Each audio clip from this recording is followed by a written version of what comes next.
2021, over 230 American minors were transferred through legal guardianship contracts to settle corporate debts. The transactions were buried in fine print, notarized at midnight, signed by fathers who had run out of options and men who collected assets the way other people collected stamps. One case involved a $3.2 million logging empire, a decorated war veteran with a reputation for controlled violence, and a 15-year-old girl whose father sold her to pay off gambling debts he'd been drowning in for 3 years. This is the story of how she went from chattel to queen of the Pacific Northwest timber industry. You'll see injustice, you'll see investigation, and you'll see the most methodical corporate takedown in modern Washington state history. But first, you need to understand who Cale Thornhart was before the night everything changed. Cale Thornhart was born in Bellingham, Washington in 1972 during a November storm that knocked out power to half the county. His mother used to say he came into the world fighting and he never really stopped. By 1995, he was Tier 1 Special Operations, the kind of operator whose missions didn't make it into official reports. Middle East Black Ops from 2000 to 2005. 3 deployments to locations the government still won't confirm. He came back with a chest full of scars from an IED attack in 2003, ice gray eyes that never blinked during negotiations, and a reputation that preceded him into every boardroom he entered. They called him the Iceman. In 2006, fresh out of the service and carrying severance pay, most men would retire on Cale-founded Thornhart Industries. He started with private military contracts, security consulting for Fortune 500 companies operating in hostile territories. By 2010, he'd pivoted to timber. Not because he loved trees, but because he understood supply chains, choke points, and leverage. By 2021, Forbes estimated his net worth at $840 million. He controlled 60% of the northern Washington logging routes. Port of Seattle, Canadian border crossings. If you wanted old-growth Douglas fir moving from forest to mill, you paid Cale Thornhart's rates or you didn't move timber. He lived alone in a fortress built into the side of the Cascade Mountains 47 miles northeast of Seattle, floor-to-ceiling windows overlooking valleys most people only saw in tourism brochures. The estate had cost him $14 million to build. He'd paid cash. His wife, Alara, had died in 2012. Car accident on Highway 20 during an ice storm. The State Patrol report said she'd lost control on black ice, went through the guardrail, dropped 200 feet into a ravine. Cale had been in Dubai closing a $12 million security contract when he got the call. He'd flown back, buried her in a private ceremony with 11 attendees, and never mentioned her name again in public. But the people who worked for him noticed things. The way he white-knuckled the steering wheel during rainstorms. The way he kept her wedding ring in his desk drawer, wrapped in a handkerchief that still smelled faintly of her perfume. Cale Thornhart was a man who protected what was his with surgical precision. And when he lost something, he made sure the world felt the weight of that loss in ways that showed up on balance sheets and court dockets. By October 2021, he had everything a man could want, except the one thing money couldn't buy back. And then Donovan Sterling called. Donovan Sterling had once been somebody. CEO of Sterling Timber, a third-generation logging company his grandfather had started in 1947. At its peak in the early 2000s, Sterling Timber employed 400 people and cleared $32 million a year in revenue. Then Donovan's wife, Caroline, got ovarian cancer. Stage 4. The medical bills started in 2014 and didn't stop until she died in 2016. $280,000 that insurance wouldn't cover. Experimental treatments. Clinical trials. Flights to MD Anderson in Houston every 6 weeks. Donovan paid every cent, mortgaged the business, took out loans against equipment, and when Caroline died anyway, he started gambling to forget. Poker tables in Reno, sports betting, offshore accounts that promised guaranteed returns and delivered guaranteed losses. By 2019, Sterling Timber was bleeding cash. Donovan was drinking a fifth of bourbon a day and making decisions that would have gotten him fired from a roadside lumberyard. The company went under in 2020. Creditors seized the assets.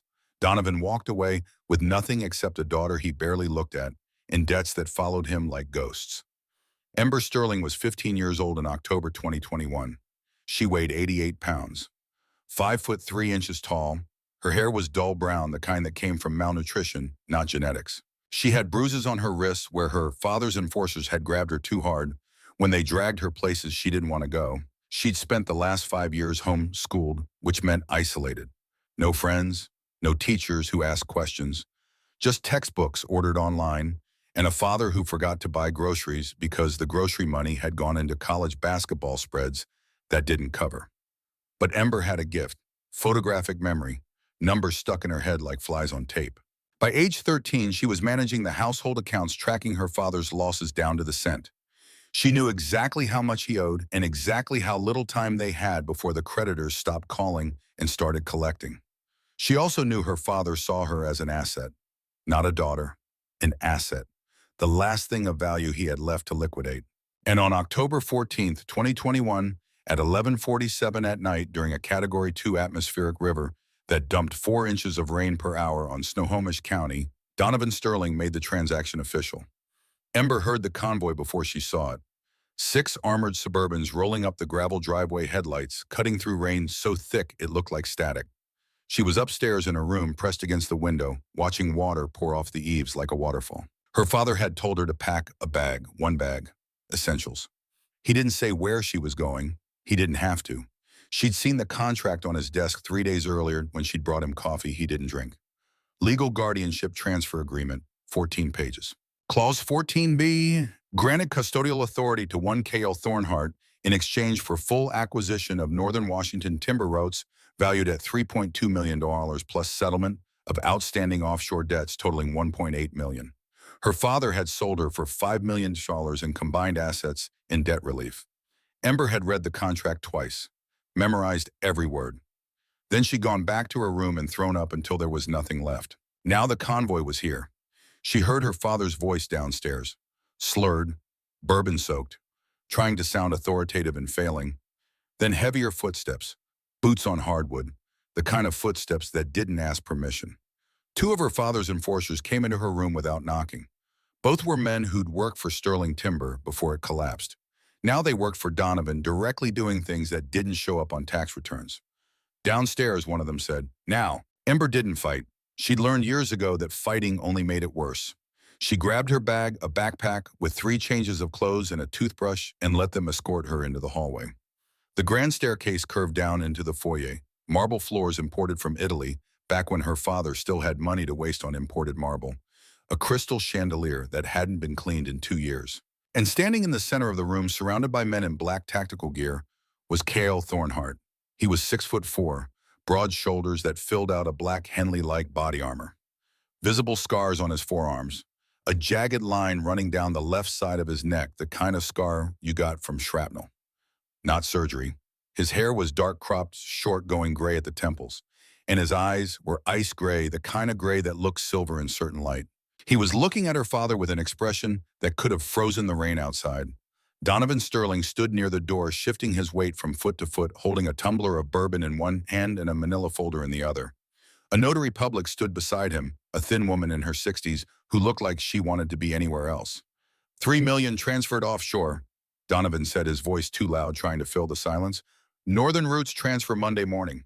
The girl's yours, per guardianship clause 14B, all legal, all notarized, clean transaction. Cale didn't respond. He was still looking at Donovan, not at the contract, not at the notary, at Donovan. Then the enforcers dragged Ember down the stairs. She stumbled on the bottom step. Her knee hit the marble. The backpack slid off her shoulder. She braced herself with both hands, waiting for someone to yell at her to get up, waiting for a kick, waiting for her father to tell her to stop being dramatic. Instead, there was silence. She looked up. K.L. Thornhart had turned his head. He was looking at her now. Those ice-gray eyes scanned her like a threat assessment. Wrists, face, posture, weight. He saw the bruises. He saw the 88 pounds on a frame that should have carried 115. He saw a 15-year-old girl whose father had just sold her to a stranger. And something in his expression changed. It wasn't anger. Anger was hot. This was cold, surgical. The kind of cold that came from men who'd spent years learning how to dismantle enemies without raising their voices. Kyle crossed the distance between them in 3 strides. Donovan took a step back. One of the enforcers opened his mouth to say something and thought better of it. Kale crouched down. Eye level with Ember. He didn't touch her, didn't invade her space, just looked at her with those silver-gray eyes that didn't blink. Then he stood stripped off his coat, a heavy black trench that smelled like rain and cedar, and something she couldn't name, and draped it over her shoulders. The coat was enormous. It swallowed her. The weight of it settled on her like a blanket. Get up, Cale said. His voice was low, controlled, the kind of voice that didn't need volume to command a room. You're leaving. Ember stood. The coat hung to her knees. She gripped the edges with both hands, pulling it tight around her. Cale turned back to Donovan. He didn't walk. He prowled. And when he reached Donovan Sterling, he moved faster than a man his size should have been able to move. His hands shot out, grabbed Donovan by the collar, lifted him 6 inches off the floor. Donovan's bourbon tumbler hit the marble and shattered. The notary gasped and backed into the wall. Cale pulled Donovan close enough that Ember could see her father's face go pale. If I find out you've hurt her beyond what I already see, Cale said, his voice dropping to a whisper that carried like a threat, I will bury you in legal fees until you're begging for bankruptcy court. Do you understand me? Donovan tried to nod. Cale held him there for another 3 seconds. Then he let go. Donovan dropped, staggered backward, caught himself on the banister. Cale turned back to Ember. He held out one hand, not grabbing, offering. Come on, he said. Ember looked at his hand, looked at her father, looked at the enforcers who wouldn't meet her eyes. Then she took Cale Thornhart's hand and walked out of the house she'd grown up in into the rain, into a convoy of black Suburbans that smelled like leather and gun oil. She didn't look back. The drive to the Thornhart estate took 14 hours. They left Snohomish County at midnight and drove north through rain that turned to snow as they climbed elevation. Highway 20, Stevens Pass. Cascade Mountains rising on both sides like walls. Ember sat in the back of the lead Suburban. Kyle sat across from her, reading something on a tablet, his face lit blue by the screen. He didn't talk, didn't offer empty reassurances, didn't ask if she was okay. But there was a bottle of water in the cup holder next to her seat, and a protein bar, and a blanket folded on the seat beside her. She drank the water, ate half the protein bar, pulled the blanket over her lap, and watched the mountains go by in the dark. At some point, she fell asleep. When she woke up, the sun was rising, and they were pulling through gates that looked like they belonged to a military installation. The Thornhart estate sat at the end of a private road 3 miles from the nearest highway. The main house was modern, steel and glass and dark wood, built into the mountainside like it had grown there. Floor-to-ceiling windows reflected the sunrise, snow on the peaks above them. Forest stretching down into the valley below. It was the most beautiful place Ember had ever seen. Kyle led her inside without ceremony. Through the main hall, past a living room with a fireplace you could stand in, down a corridor to the east wing. He opened a door and stepped aside. These are your quarters, he said. Ember walked in and stopped. The suite was bigger than her entire bedroom back home. King-sized canopy bed, private library with floor-to-ceiling shelves, a bathroom with a soaking tub and heated floors, windows overlooking the valley. No one enters without your permission, Cale continued. Housekeeping staff will knock and wait for approval. Your father's pack has no claim on you here. You are safe. Ember turned to look at him. He was standing in the doorway. He hadn't stepped inside the room, hadn't crossed the threshold. What are my duties? She asked. Her voice cracked. She hated how small she sounded. My king. She'd read about men like Cale Thornhart, corporate warlords, men who owned people the way they owned assets. She didn't know what he expected from her, but she knew men didn't pay $5 million for nothing. Cale's jaw tightened. Something flickered across his face. Not anger, something else.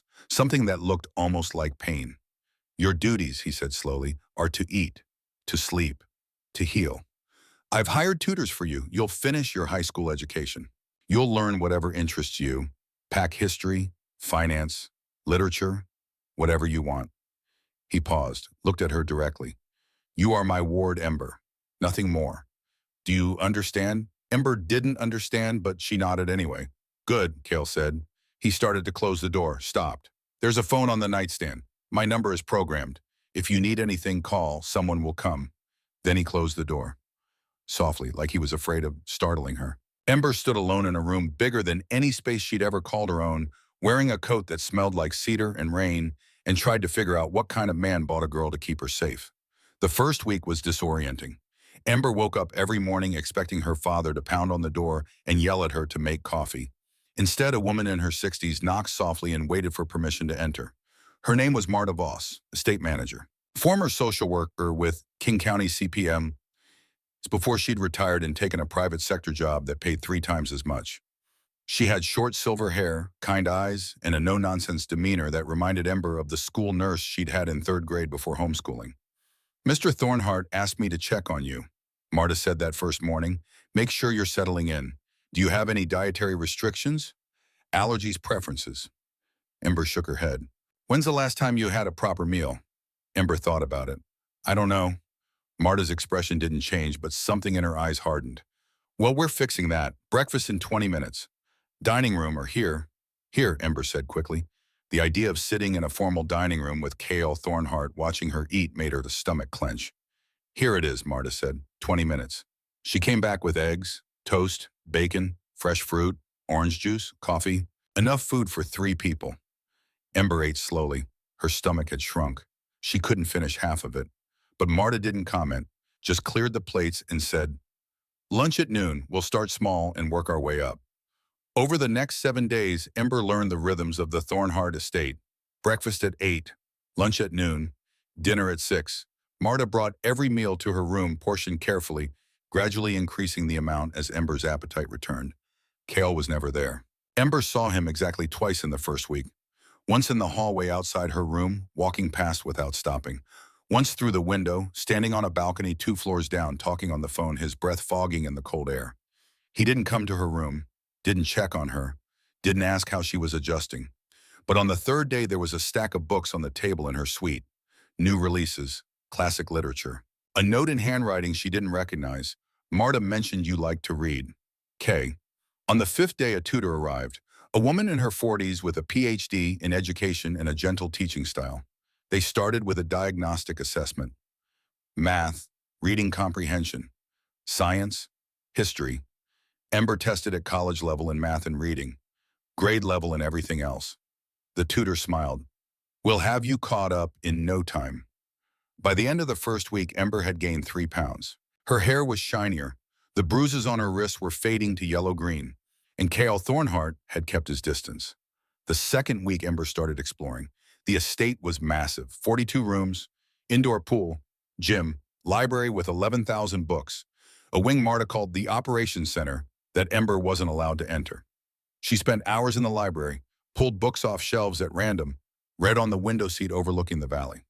Nobody bothered her. Nobody told her to put the books back.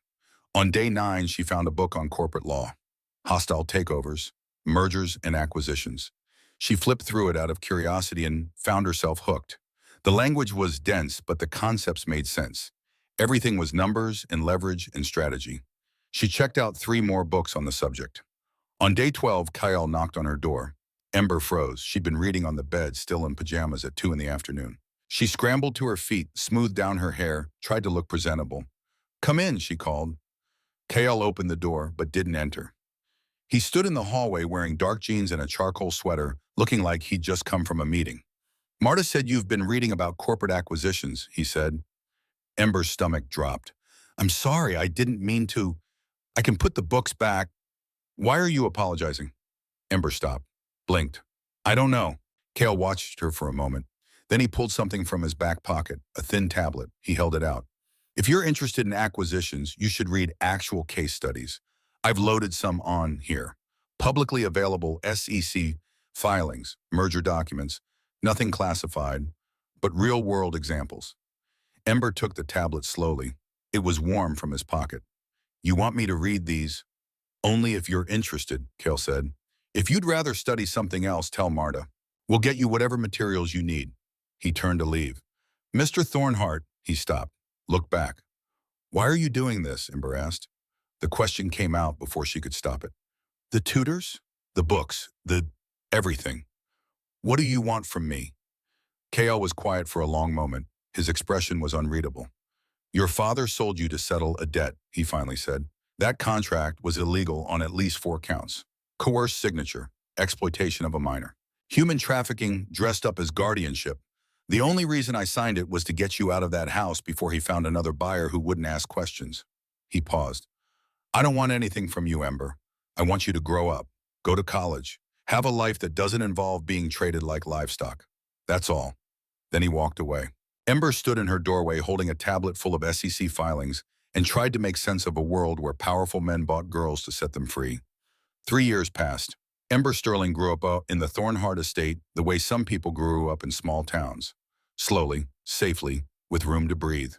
By 2022, she'd gained 37 pounds, 125 pounds on a 5'3" frame, healthy weight. Her hair was glossy chestnut, thick and long. She'd gotten her GED at 16, scored in the 98th percentile. By 2023, she'd completed an associate's degree in forensic accounting through an online program Kale had paid for without being asked. She had a gift for numbers, could look at a balance sheet and see patterns other people missed, find discrepancies, trace money through shell companies. Kale had noticed, started giving her access to Thornhart Industries databases, intern-level clearance. Nothing classified but enough to see how the business operated. Ember devoured it, spent hours analyzing timber contracts, learning supply chain logistics, understanding how Kyle had built an empire from military discipline and ruthless efficiency. She also learned about the man himself, though he never volunteered information. She learned he woke at 5 every morning and ran 6 miles in the mountains regardless of weather. She learned he took his coffee black, worked 16-hour days, and never raised his voice, even when his executives screwed up million-dollar deals. She learned he kept a photo of his late wife in his office desk drawer, wrapped in a handkerchief. Marta had mentioned it once quietly when Ember asked why Kyle never seemed to sleep. He blames himself, Marta had said, for not being there, for being halfway across the world when Alara needed him. Men like Mr. Thornhart, they don't forgive themselves for things like that. Ember understood. She'd spent years watching her father drown in guilt over her mother's death, except her father had chosen bourbon. Kale had chosen control. By April 2024, 2 weeks after her 18th birthday, Ember had lived at the Thornhart estate for 3 years. She had a college degree, a skill set that made her valuable to any forensic accounting firm in the country. And freedom, legal freedom. The guardianship contract terminated automatically when she turned 18.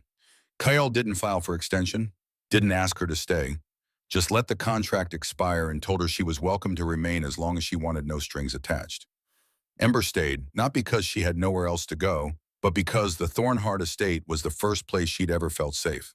And because every time she saw Kale Thornhart across a hallway or through a window, something in her chest tightened in a way she didn't have words for yet. She was falling in love with him. She didn't know if he felt the same. He kept his distance, always professional, always careful not to cross boundaries. But sometimes she caught him watching her through the library windows when he thought she wasn't looking. Sometimes his hand hovered near hers during the rare dinners they shared, like he wanted to reach out and didn't know if he was allowed. Ember wanted to tell him it was okay, that she wasn't the terrified 88-pound girl he'd carried out of her father's house, that she was strong enough now to make her own choices. But before she could find the words, her father made a choice for her, and everything Kale Thornhart had built to keep her safe came crashing down. The email arrived on April 9th, 2024, at 6:43 in the morning. Ember was in the library working through quarterly timber yield reports for Thornhart Industries when her laptop pinged. New message. No subject line. Sender address was a string of random characters followed by a Proton mail domain. Encrypted. She almost deleted it. Spam made it through corporate filters sometimes. But something made her hesitate. The timing, the encryption. The fact that it had bypassed 3 layers of security to reach her personal account. She opened it. No message. Just an attachment. PDF. 16 pages. The first page was a wire transfer receipt. October 14th, 2021. $3.2 million. Sender Thornhart Industries. Recipient offshore account Cayman Islands registered to Donovan Sterling. Ember had seen this before. It was part of the guardianship contract. Payment for acquisition of Sterling timber routes plus debt settlement. She scrolled to page 2. Another wire transfer. Same date, same amount. $3.2 million. But this one showed a different sender. Cascade Holdings, LLC. Recipient, same Cayman Islands account. Donovan Sterling. Ember's stomach dropped. Her father had been paid twice. Once by Kyle, once by someone else. On the same day. For the same transaction. She scrolled faster. Pages 3 through 7 were corporate registration documents. Cascade Holdings, LLC, registered in Delaware, 2019. Principal investor listed as S. Kane, cross-referenced against Washington State business licenses. Silas Kane, CEO of Kane Extractives Incorporated. Kale's primary competitor in the Pacific Northwest timber industry. Pages 8 through 16 were email threads. Printed correspondence between Donovan Sterling, a lawyer named Ambrose Whitmore, and someone whose name was redacted but whose email signature read SK. The first email was dated September 2021. Subject line Sterling Acquisition Preliminary Terms. Ember read it 3 times before the implications sank in. Donovan hadn't just sold her guardianship to Kyle, he'd sold it to Silas Kane too. Double dealing, taking money from both sides. And the contract Kyle had signed, the one that was supposed to transfer full custodial authority, had a shadow version. A second agreement that kept Donovan as legal custodian on paper, with Kane holding financial strings through Cascade Holdings. And according to the final email dated October 10th, 2021, that shadow contract was still active. Ember's hands were shaking. She saved the PDF to an encrypted drive, printed a hard copy. Then she stood up, walked out of the library, and went looking for Cale Thornhart. She found him in the operations center, the wing she wasn't supposed to enter without permission. But this was an emergency, and Ember didn't have time for protocol. She pushed through the double doors without knocking. The operations center looked like a cross between a corporate boardroom and a military command post. Screens covering one wall displaying real-time data feeds, timber prices, weather patterns, GPS tracking for every Thornhart Industries vehicle in the field, a conference table that could seat 20. Cale was standing at the head of the table with Beckett Ashford, his chief operating officer. Both men looked up when Ember burst in. Beckett was 38, former Army Ranger, built like he still ran obstacle courses for fun. He'd been with Cale since the beginning, loyal to a fault. Right now he looked ready to tackle whoever had upset the routine. Cale just looked at Ember. Those ice-gray eyes scanned her face, assessed the situation in under 2 seconds. "Clear the room," he said. Beckett didn't argue. He grabbed his tablet and walked out. The door clicked shut behind him. Kyle waited. Ember crossed to the table, dropped the printed PDF in front of him. 16 pages, wire transfers, emails, corporate registrations. "My father was paid twice," she said. Her voice was steady. 3 years of safety had given her a backbone. "Once by you, once by Silas Kane. Same day, same amount. And there's a second contract. A shadow guardianship agreement that's still legally active." Cale picked up the first page. His expression didn't change, but something in his posture shifted. He read in silence, flipped through every page, took his time. When he finished, he set the papers down and looked at her. "Where did you get this?" "Anonymous email, encrypted, this morning." "Who sent it?" "I don't know." Cale was quiet for a moment. "Cale." Then he pulled out his phone, sent a text. 30 seconds later, Beckett came back in. "Get Sloan Carver on the phone," Cale said. "FBI, Seattle Field Office. Tell her we have evidence of guardianship fraud and potential human trafficking. Tell her I'm invoking the cooperation agreement." Beckett's eyebrows went up, but he nodded, pulled out his phone, walked to the corner of the room. Cale turned back to Ember. "If your father double-dealt this transaction, he didn't do it alone. And if there's a shadow contract still active, that means Kane thinks he has legal claim to you, which means he's going to make a move." "What kind of move?" "The kind that ends with you disappearing before you can testify about what you just found." Ember's mouth went dry. Cale leaned forward. His hands were flat on the table. Big hands, scarred knuckles, steady. "I need you to trust me," he said quietly. "Can you do that?" Ember looked at him, this man who'd bought her to save her, who'd kept his distance for 3 years to give her space to heal, who looked at her now like she was the most important thing in the room. "Yes," she said. "Good," Cale said, "because we're about to burn your father's world down, and you're going to help me do it." Special Agent Sloan Carver arrived at the Thornhart estate 4 hours later. She came alone, drove a black sedan with government plates, walked into the operations center carrying a leather briefcase and a look that said she'd seen worse things than corporate fraud before breakfast. She was 42, short dark hair going gray at the temples, wire-rimmed glasses, former prosecutor before she joined the FBI, Crimes Against Children Unit, 15 years hunting predators who hid behind legal paperwork. She shook Cale's hand, nodded at Ember, sat down at the conference table and opened her briefcase. "Show me what you have," she said. Ember walked her through it. The anonymous email, the wire transfers, the shadow contract, the email threads between Donovan the lawyer and Silas Kane. Carver took notes, asked questions, requested copies of everything. When Ember finished, Carver sat back and took off her glasses, rubbed her eyes. "This is the most comprehensive victim-built case I've seen in 15 years, she said. She looked at Ember. "Miss Sterling, you just gave us probable cause for federal warrants. multiple counts, fraud, racketeering, and if we can prove a pattern human trafficking under Title 18, Section 1659A. How many cases are we talking about? Cale asked. Carver pulled a file from her briefcase, slid it across the table. We've had our eye on guardianship transfers in Washington state for 2 years. There's been a pattern. Minors transferred to settle corporate debts, all routed through the same law firm, Whitmore and Associates Bellevue. We've identified 14 cases between 2019 and 2021. She opened the file. Inside were photos, kids, teenagers, some younger than Ember had been. What of these 14 kids are missing? Carver continued.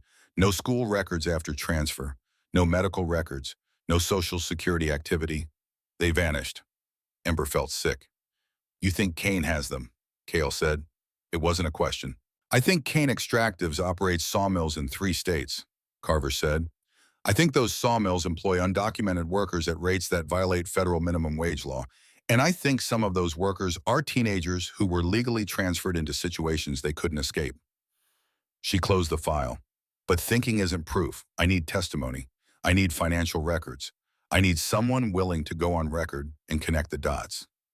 You have me, Ember said. Carver looked at her.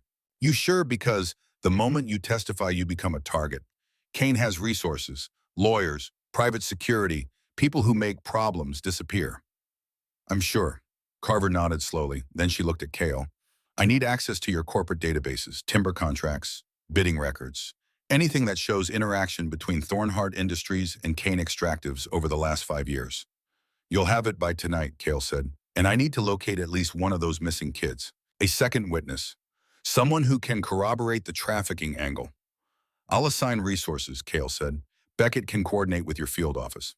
Carver stood, packed her briefcase, shook Cale's hand again. One more thing, she said. If Kane realizes you're building a case, he's going to move fast. You need to secure Miss Sterling. Keep her out of sight. Limit her exposure. She's not leaving this estate, Cale said. Carver looked at Ember. Are you okay with that? Ember thought about the last 3 years. The safety, the education, the slow rebuilding of a life her father had tried to sell off. I'm okay with that, she said. Carver left. The operations center was quiet. Cale walked to the wall of screens, pulled up a security feed. Exterior cameras, perimeter fencing, motion sensors covering 40 acres. Beckett, he said without turning around. Double the guard rotations. No one gets within a mile of this property without clearance. And get Holden Cross up here. I want a threat assessment by 1800 hours. Beckett nodded and walked out. Cale stood there for a long moment. Then he turned and looked at Ember. You should go back to your room, he said. Get some rest. This is going to get worse before it gets better. Ember didn't move. You're planning something. I'm planning to keep you alive. That's not what I mean. Cale's jaw tightened. He crossed the room, stopped 3 feet away from her, close enough that she could see the silver flecks in his gray eyes. Your father sold you twice, he said quietly. Once to me, once to a man who traffics children.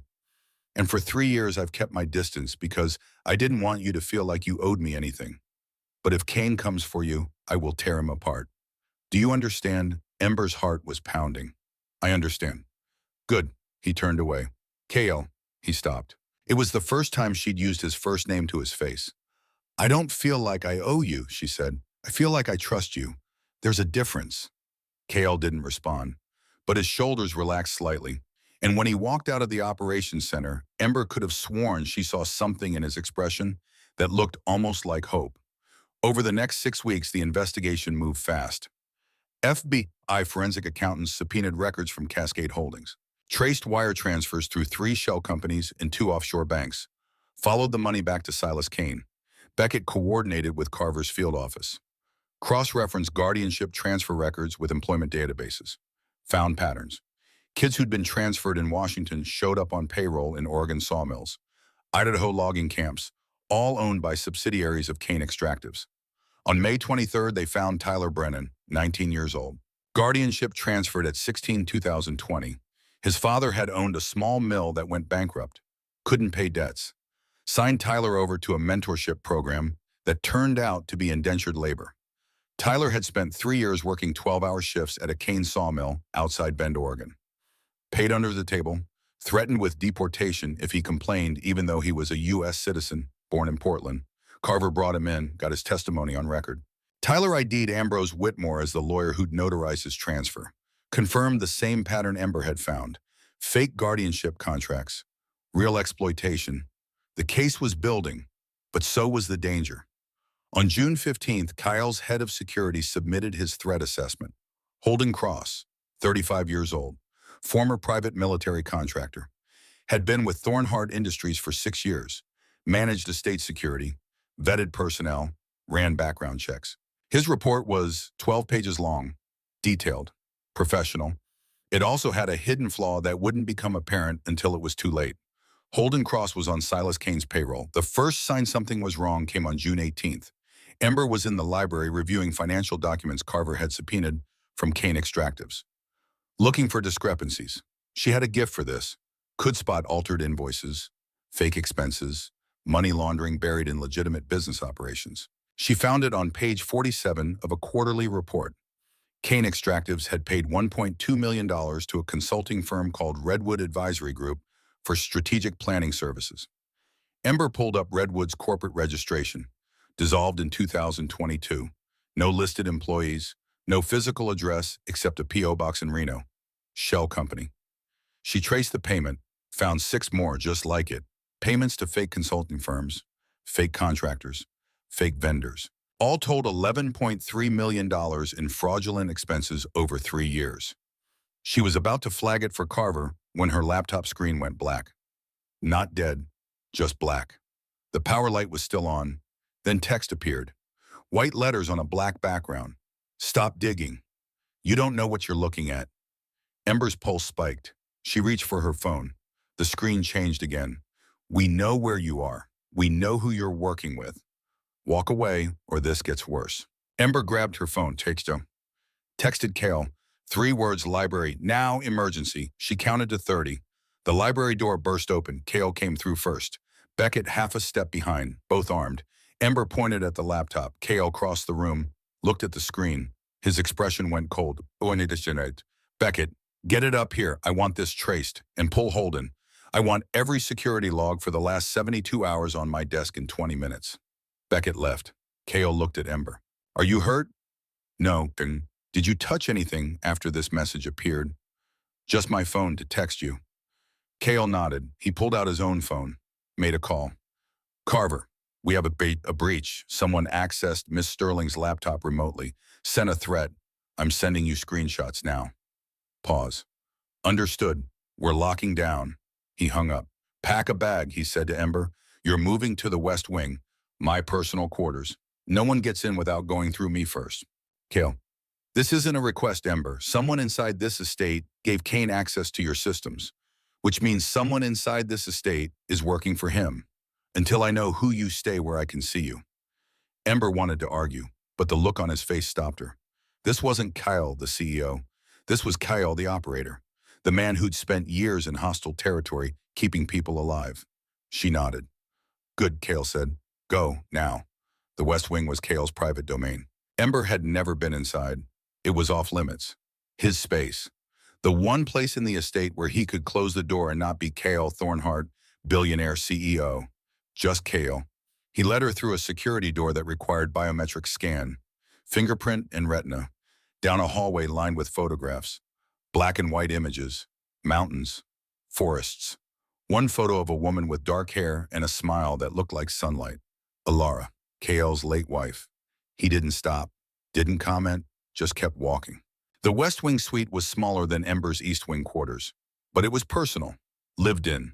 A king bed with military-precise corners, bookshelf filled with operational manuals and history texts, desk covered in financial reports, window overlooking the valley.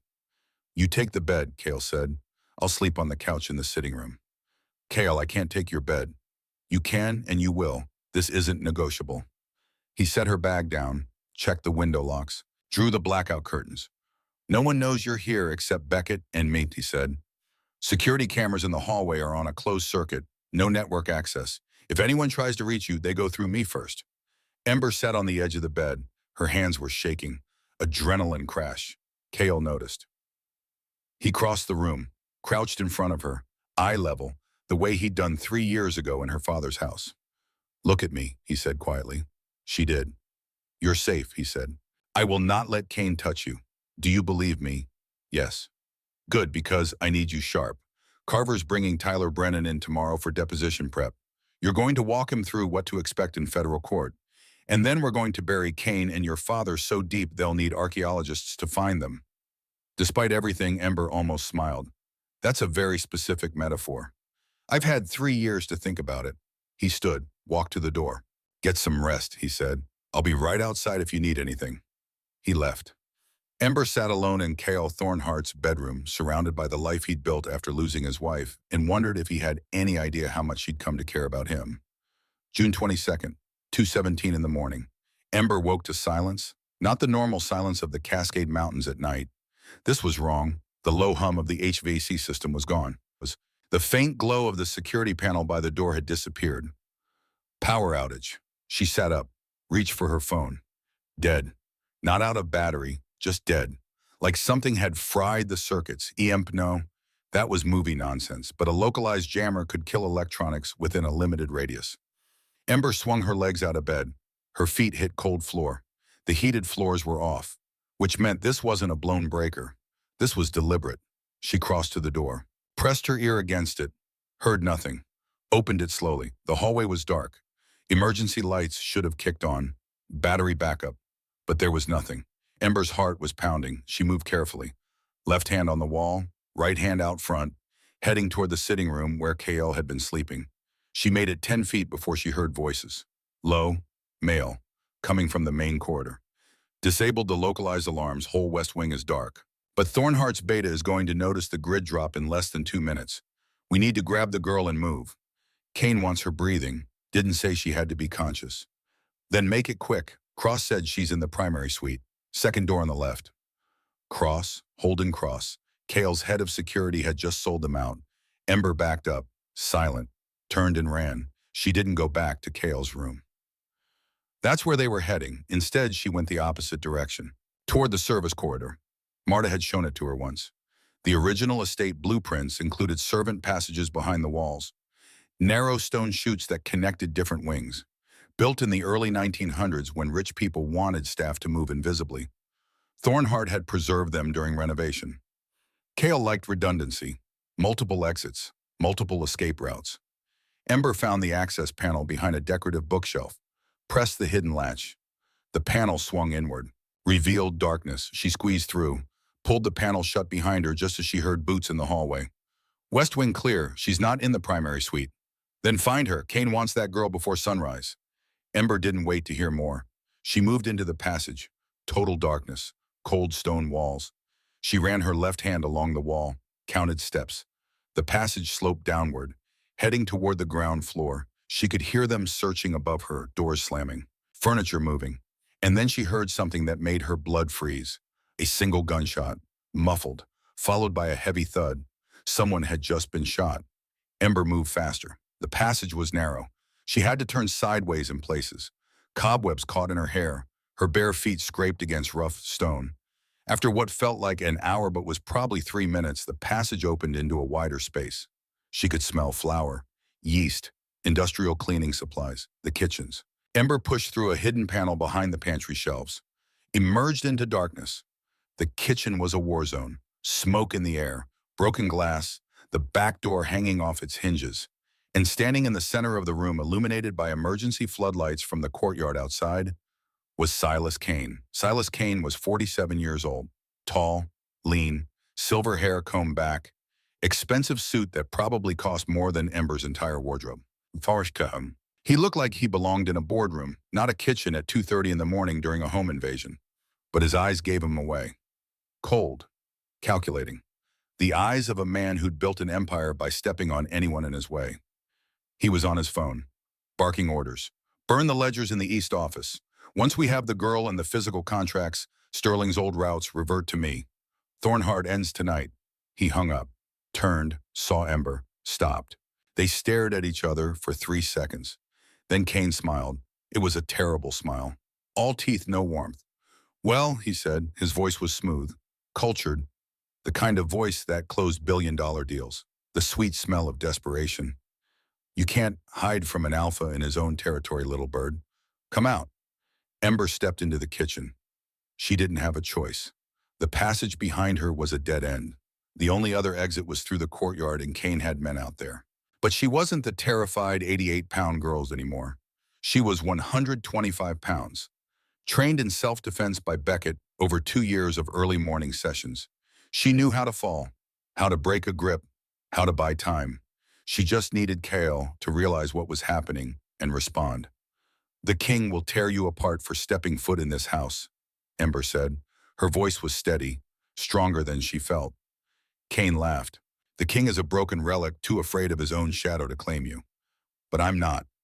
He closed the distance in 3 strides, reached for her wrist. Ember didn't pull away. She stepped into his space, drove her knee up into his solar plexus with everything she had. Kane's breath exploded out. He staggered backward, shocked. Ember grabbed a fire extinguisher off the wall, pulled the pin, sprayed CaO2 directly into his face. Kane screamed, blinded, clawed at his eyes. Ember ran. She made it to the courtyard. 4 men in tactical gear turned toward her, raised weapons, and then the world exploded into motion. Cale Thornhart came through the kitchen door like a force of nature. He wasn't running. He was hunting. And the men in tactical gear realized too late they were prey. He moved faster than a man his size should move, closed the distance to the nearest mercenary in under 2 seconds, disarmed him with a strike that broke bone, snapped the man's wrist, took his weapon, fired twice. Both shots center mass. The mercenary dropped. Cale pivoted, engaged the second man. This one got a shot off. The round sparked off the door frame 6 inches from Cale's head. Cale didn't flinch. He crossed the space, grabbed the man's rifle barrel, twisted. The weapon discharged into the ground. Cale drove his elbow into the man's throat, crushed his windpipe. The man fell. The 3rd and 4th mercenaries tried to flank, came at Cale from both sides. Cale dropped low, swept the legs out from under one, came up behind the other, wrapped an arm around his throat, applied pressure. The man struggled for 5 seconds, then went limp. Cale dropped him, turned.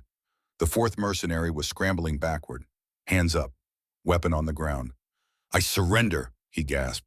"I surrender." Cale didn't shoot. He just stood there, breathing hard, blood on his hands, eyes locked on the mercenary. "Smart choice," Cale said. Then Beckett Ashford appeared from the East Wing with 8 Thornhart security personnel, all armed, all ready. "Estate secure," Beckett reported. "Hostiles neutralized. We've got 2 in custody, including Holden Cross. He's talking." Cale nodded. Then he turned and looked at Ember. She was standing in the courtyard, bare feet, pajamas, fire extinguisher still in her hands, shaking from adrenaline. Cale crossed to her, moved slowly, like he was approaching something fragile. "Are you hurt?" he asked quietly. "No," he reached out, gently took the fire extinguisher from her hands, set it down. "Where's Kane?" Ember pointed toward the kitchen. "Inside. I sprayed him with CO2. He's blind." Despite everything, Cale's mouth twitched, almost a smile. "You sprayed Silas Kane in the face with a fire extinguisher. He tried to grab me." "Good instincts." Cale walked back into the kitchen. Beckett followed. Ember stayed in the courtyard. She could hear Kane inside, shouting, threatening lawsuits, demanding lawyers. She heard Cale's voice, low, controlled, deadly. "Silas Kane, you are under arrest for conspiracy to commit kidnapping, human trafficking, attempted murder of federal witnesses, and trespassing on private property with intent to harm. You have the right to remain silent. I suggest you use it." A pause. "Get him out of my house," Cale said. Beckett's men dragged Kane out. He was still clawing at his eyes, still shouting. They put him in a vehicle, drove off. Cale came back outside. His hands were bloody. His shirt was torn. He had a cut above his left eye from the doorframe ricochet. But he was alive, and so was Ember. Cale stopped in front of her, looked down. Those ice-gray eyes scanned her face, checking for injuries, for trauma, for damage. "I thought I lost you," he said quietly. "When I woke up and you weren't in the room, when I heard gunfire, I thought—" He stopped, didn't finish. Ember stepped forward, closed the distance between them, looked up at him. "I'm right here," she said. "I'm safe. You kept me safe." Cale's jaw tightened. He looked like he wanted to say something important. But then headlights swept across the courtyard. FBIEA vehicles. Agent Carver's black sedan leading a convoy of tactical units. The moment broke. KL stepped back. Professional distance returning. Agent Carver is going to need your statement, he said. And then we're moving you to a secure location until Kane is processed. I'm not going anywhere, Ember said. Ember, no, I've run enough. I'm staying, I'm testifying. And I'm watching you bury Kane and my father so deep they never see daylight again. Kale looked at her for a long moment. Then finally he nodded. All right, he said, but you stay with me. No exceptions. Deal. Agent Carver walked up, took in the scene, the bodies, the blood. The girl in pajamas standing next to a billionaire CEO who looked like he'd just fought a war. Someone want to tell me what happened? Carver asked. Kale gestured to the house. Come inside, he said. This is going to take a while. The FBI forensic team arrived at dawn. They came with evidence kits and cameras and technicians who moved through the Thornhart estate like ghosts, cataloging every shell casing, every bloodstain, every piece of physical evidence that would hold up in federal court. Agent Sloan Carver sat across from Ember in the operations center, a recorder on the table between them, red light blinking. Start from the beginning, Carver said. What time did you wake up? Ember walked her through it. The power outage. The voices in the hallway. Holden Cross's name. The servant passage. The kitchen. Silas Kane. Carver took notes. Didn't interrupt. When Ember finished, she clicked off the recorder and sat back. You need a billionaire CEO in the solar plexus and then pepper sprayed him with a fire extinguisher, Carver said. Her expression was neutral, but there was something in her eyes that looked almost like approval. That's going in the report exactly as stated. Is that a problem? Ember asked. Not for you. For Kane's lawyers, absolutely. Self-defense is self-defense. You didn't have a weapon. He was attempting unlawful restraint. You used reasonable force to escape. Carver closed her notebook. The problem is what happens next. Kale was standing by the wall of security monitors. He'd changed clothes, clean shirt, bandage over the cut above his eye, but he hadn't slept. Ember could see it in the set of his shoulders. What happens next is we move to prosecution, Kale said. Kane is in custody. Holden Cross is talking. We have evidence linking Kane to 14 guardianship transfers and 40 missing children across 3 states. This case is airtight. The case is strong, Carver corrected. Not airtight. Kane has resources. He'll lawyer up. He'll drag this out, and he'll come after every witness we put on the stand. She looked at Ember, including you. Let him try, Ember said. Carver studied her for a moment, then she nodded. All right. Grand jury convenes July 1st. That gives us 9 days to prepare. I need you to walk me through every document you found, every wire transfer, every email. We build the timeline, make it impossible for a jury to see this as anything other than what it is. Human trafficking, Kale said quietly. Human trafficking, Carver agreed. Systematic, premeditated, interstate, the kind of case that puts people away for decades. Over the next 9 days, Ember lived in the operations center. She worked 16-hour shifts, walked FBI forensic accountants through the shell company structures, traced money flows from Cascade Holdings to subsidiary LLCs to offshore accounts, identified patterns in the guardianship transfers, dates, dollar amounts, legal clauses that appeared in multiple contracts word for word suggesting a template. Tyler Brennan came in for deposition prep. He was thin, nervous, kept his eyes down when he talked. But when Ember asked him to describe the sawmill where he'd worked for 3 years, his voice steadied. 12-hour shifts, Tyler said. 6 days a week, they paid us $200 cash every Friday. No taxes, no benefits. If you complained, they threatened to call ICE. Didn't matter that I was born in Portland. They said they'd make up paperwork, say I was undocumented, get me deported. Did they ever hurt you? Carver asked. Tyler pulled up his sleeve, showed a scar running from elbow to wrist, thick, keloid tissue. Saw blade caught my arm. Foreman told me to wrap it and get back to work. I passed out from blood loss. Woke up in a motel room with stitches that I didn't remember getting. No hospital, no doctor, just some guy with a sewing kit. Ember felt sick. Carver's expression didn't change. She just wrote it down, added it to the file. Another piece of evidence, another count on the indictment. By June 30th, they had a case file 3 inches thick, 14 victims identified, 8 still missing, 6 recovered, including Tyler, all willing to testify. Wire transfers totaling $47 million across 5 years. shell companies in 3 countries, offshore accounts in the Cayman Islands and Panama. Email correspondence between Donovan Sterling, Ambrose Whitmore, and Silas Kane discussing asset acquisition and custodial transfers in language that made it clear they knew exactly what they were doing, and Holden Cross's testimony. Cross had flipped the moment FBI agents put him in an interrogation room, gave them everything. The payments from Kane, the dead man's switch he'd set up to wipe evidence, the inside access he'd provided to Thornhart's security systems. He also gave them the one piece of evidence that connected everything, a recording. Cross had been wearing a wire during a meeting with Kane on June 20th, 2 days before the siege. Kane had been explicit. "I want the Sterling girl before she testifies. I don't care how you do it. Pay off whoever you need to pay. But if she walks into that courtroom, we're all going to prison. So make sure she doesn't walk into that courtroom." The recording was 4 minutes long, crystal clear. Admissible in court. It was the nail in Kane's coffin. July 1st, 2024, 9:30 in the morning. United States District Court, Western District of Washington, Seattle. The grand jury convened in a sealed courtroom.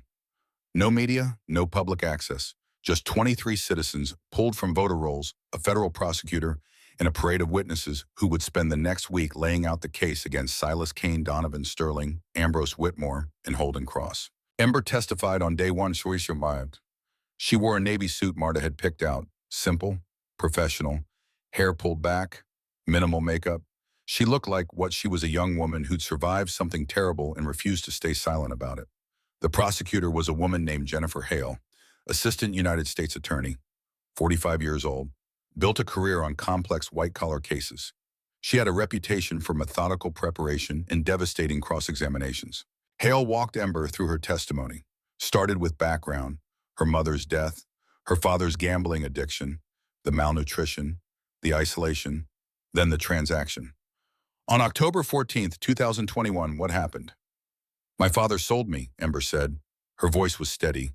She'd practiced this. "He signed a legal guardianship contract transferring custodial authority to Cale Thornhart in exchange for $3.2 million and acquisition of Sterling Timber's northern routes.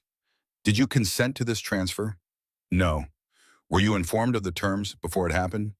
"No, I found the contract on my father's desk 3 days before. I was 15 years old. I weighed 88 pounds. I was terrified." Hale nodded, pulled up a document on the screen, projected it for the grand jury. "Is this the contract?" Ember looked at it, recognized it immediately. "Yes." "And can you tell the jury what you discovered in April of this year about this contract?" "I discovered there was a second contract," Ember said. "A shadow agreement. My father had been paid twice, once by Mr. Thornhart, once by Silas Kane through a shell company called Cascade Holdings. The second contract kept my father as legal custodian on paper with Kane holding financial control." Hale displayed the wire transfers, the emails, the corporate registrations. "Why would Kane do this?"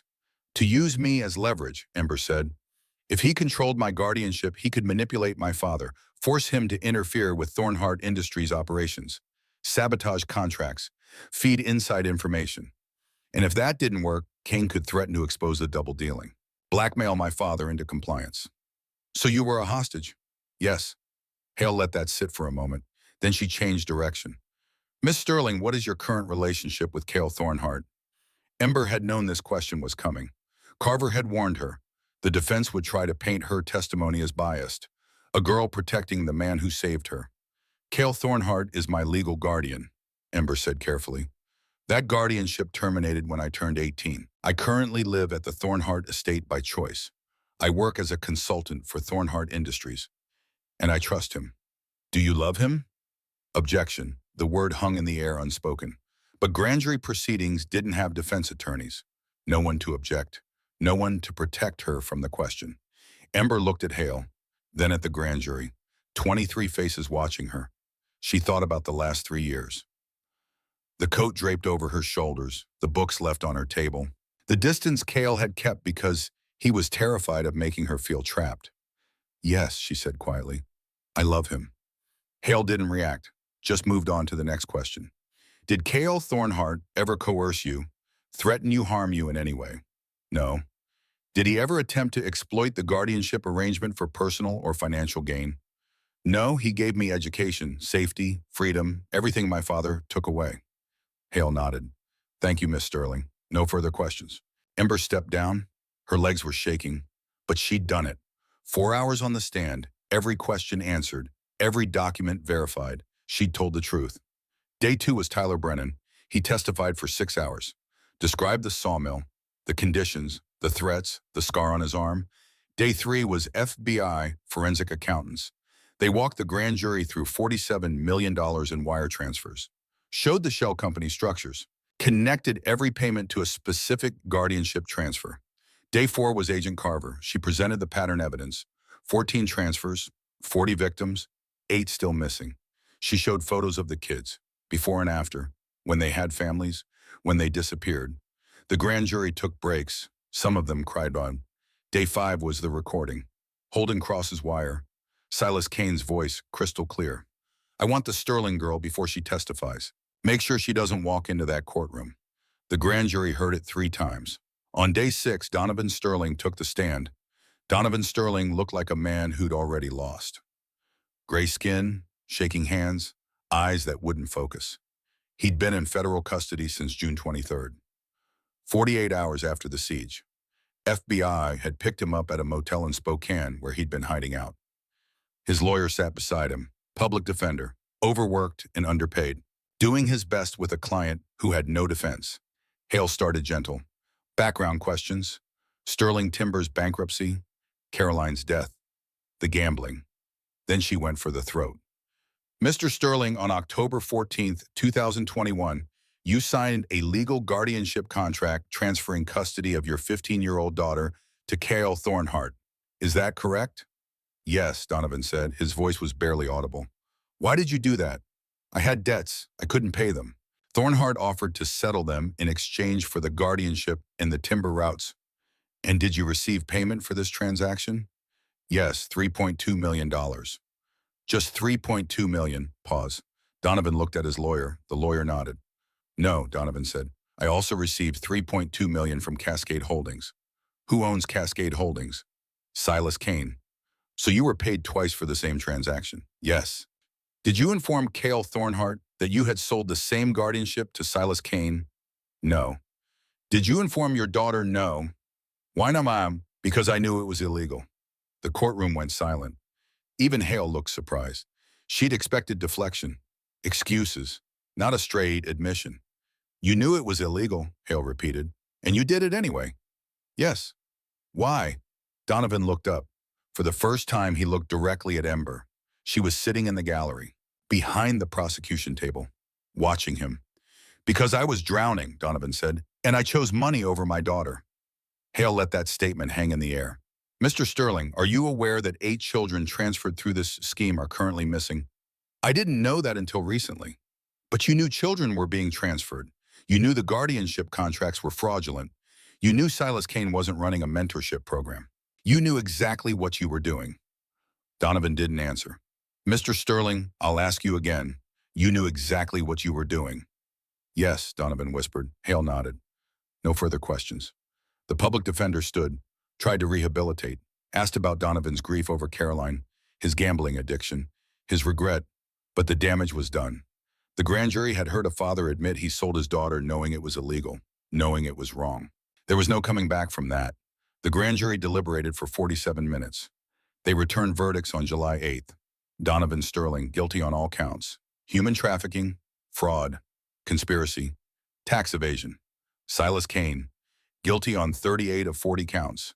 RICO violations, trafficking, conspiracy, attempted kidnapping. 2 counts dismissed on technicalities, but it didn't matter. 38 was enough. Ambrose Whitmore guilty on 12 counts, accessory to trafficking, falsifying legal documents. Conspiracy. Holden Cross guilty on 6 counts, obstruction of justice. Conspiracy, evidence tampering. Sentencing was scheduled for August 15th. Cale was waiting outside the courtroom when Ember emerged. He was leaning against the wall, arms crossed, looking like he hadn't moved in 8 hours. When he saw her, he straightened. Verdict? He asked. Guilty, Ember said. All of them. Something in Cale's expression shifted. Relief, vindication, justice. He didn't say anything, just pulled her into his arms. Ember buried her face in his chest. Let herself feel it. 3 years of waiting, 9 days of testimony, 47 minutes of deliberation.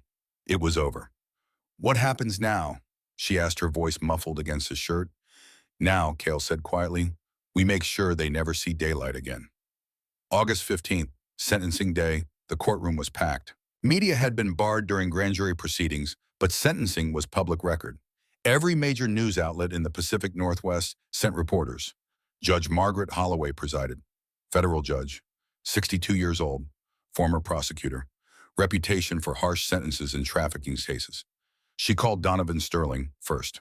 He stood, shackled, orange jumpsuit. He'd lost weight, looked 10 years older than he had in June. Judge Holloway read the charges, the verdicts. Then she asked if Sterling had anything to say. Donovan's lawyer advised him to stay silent, but Donovan shook his head, stood. I have something to say to my daughter, he said. Ember was in the front row, Cale beside her, Beckett on her other side. Donovan looked at her. Ember, he said, his voice cracked. I know there's nothing I can say that will make this right. I sold you. I chose money over your life. I am the reason you spent 3 years afraid to trust anyone, and I am sorry. He stopped, wiped his eyes. I don't expect forgiveness. I don't deserve it. But I want you to know that your mother would have been ashamed of me. And I hope that wherever you go from here, you never let what I did define who you are. Ember didn't respond, just looked at him. The man who'd given her life, the man who'd tried to sell it away. Judge Holloway spoke.